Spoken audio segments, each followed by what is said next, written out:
Bonjour, nous allons aujourd'hui parler du magnésium.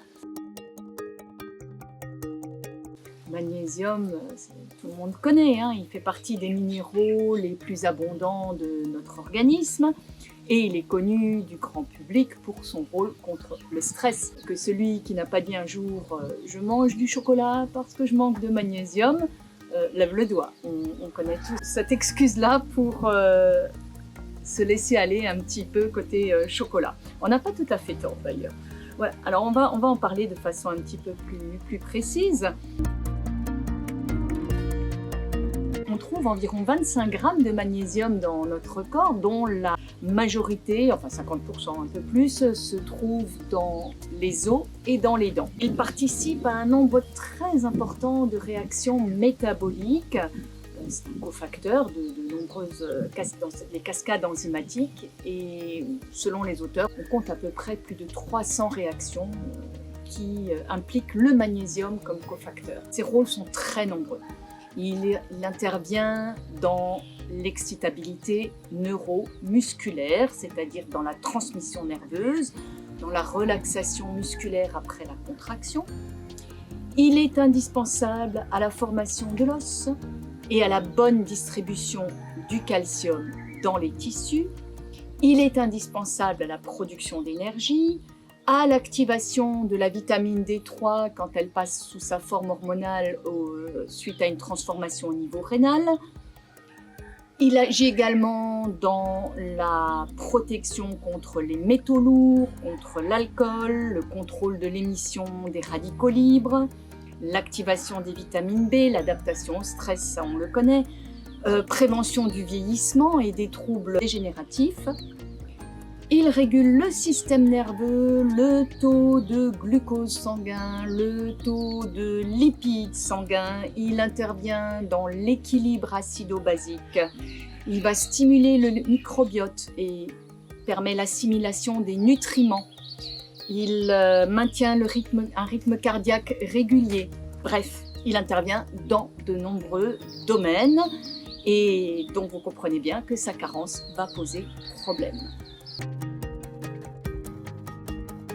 Pourquoi est-ce qu'on est carencé? Eh bien, c'est une des carences les plus fréquentes parce que tout simplement notre alimentation, je crois que ça maintenant tout le monde en est plus ou moins conscient, est malheureusement très appauvrie en micronutrition, vitamines, minéraux, oligo-éléments, antioxydants, etc. Il fait des transformations des végétaux par l'industrie agroalimentaire.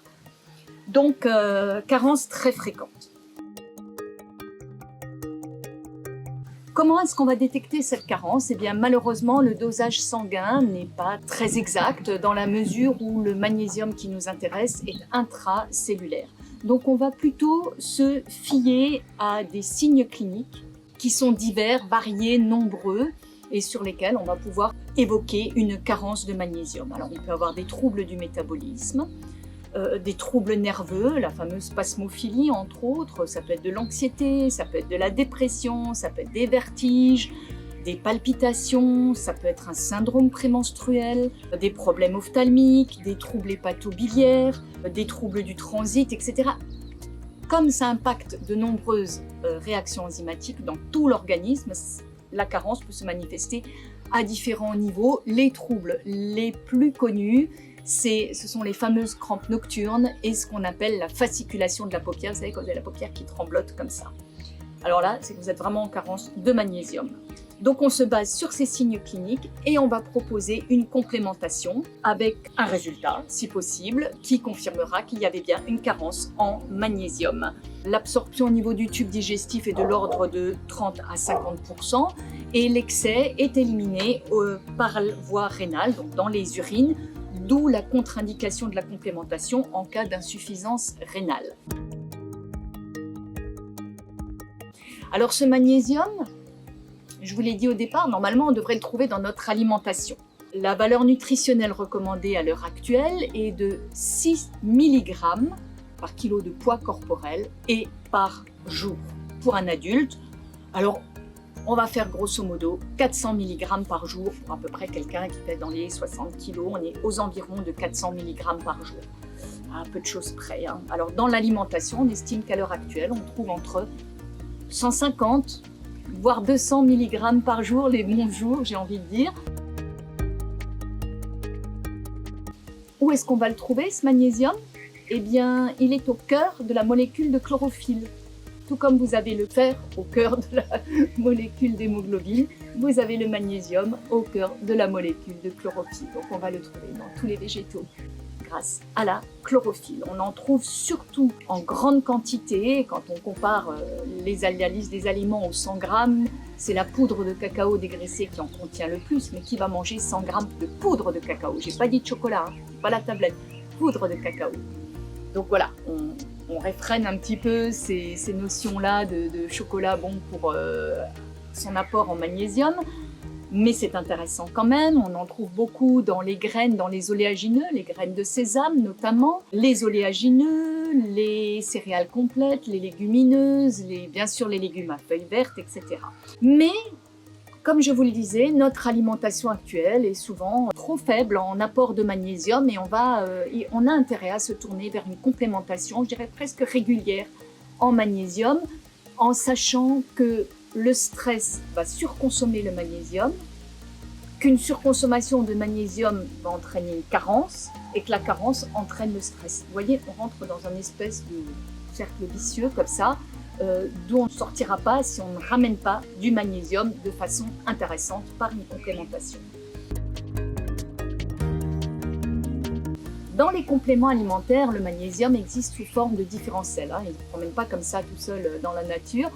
Il se trouve sous forme de différentes sels qu'on a classés sous forme de sels de première génération, où vous allez surtout trouver l'oxyde et le chlorure de magnésium, qui sont souvent reconnus sous la dénomination magnésium marin. Alors attention, parce que très souvent ils n'ont de marin que le nom, hein, ils ne sont pas du tout issus du milieu marin, sauf si, et on va parler de l'exception après, ce sont des sels qui sont très souvent laxatifs, qui sont acidifiants et peu biodisponibles avec une très faible quantité de magnésium, donc très souvent ce ne sont pas ceux qui sont conseillés en complémentation.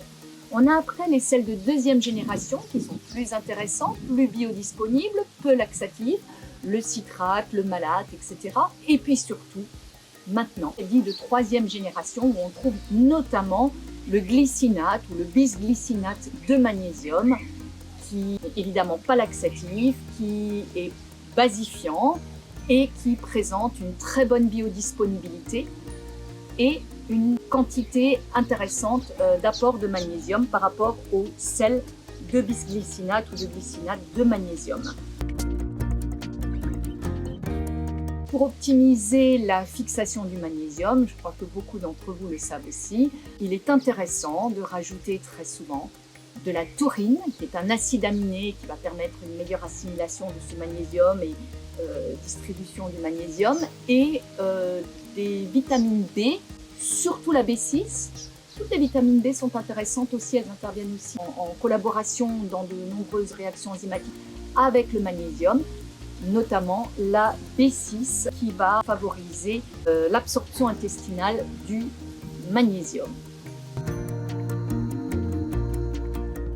Voilà, je crois que je vous en ai beaucoup dit sur le magnésium. Alors bien sûr, Soria vient de rajouter à sa gamme un magnésium qui s'appelle Magvitine, qui se présente sous forme de comprimé, qui est formé de ce fameux sel de troisième génération, donc de bisglycinate de magnésium. Vous trouvez également de la taurine et toutes les vitamines B, B1 à B12. Donc vous avez quelque chose de très complet et de très intéressant qui va vous permettre une complémentation tout à fait intéressante. Je vous disais, sauf une exception, quand je vous parlais des sels de première génération en parlant des oxydes et des chlorures de magnésium, le fameux magnésium marin est par contre très intéressant à condition de le trouver dans l'eau de mer. Et là, on parle du fameux plasma marin que vous trouvez également en complément alimentaire sous forme d'ampoule ou sous forme de flacon contenant de l'eau de mer qui a été puisée dans certaines conditions, tout ça dans le respect de ce que proposait le biologiste René Quinton, qui est à l'origine de l'utilisation de ce plasma marin. Et là, vous trouvez un magnésium qui est directement biodisponible puisque passé par le phytoplancton. Vous trouvez également ce magnésium marin proposé par Soriabi.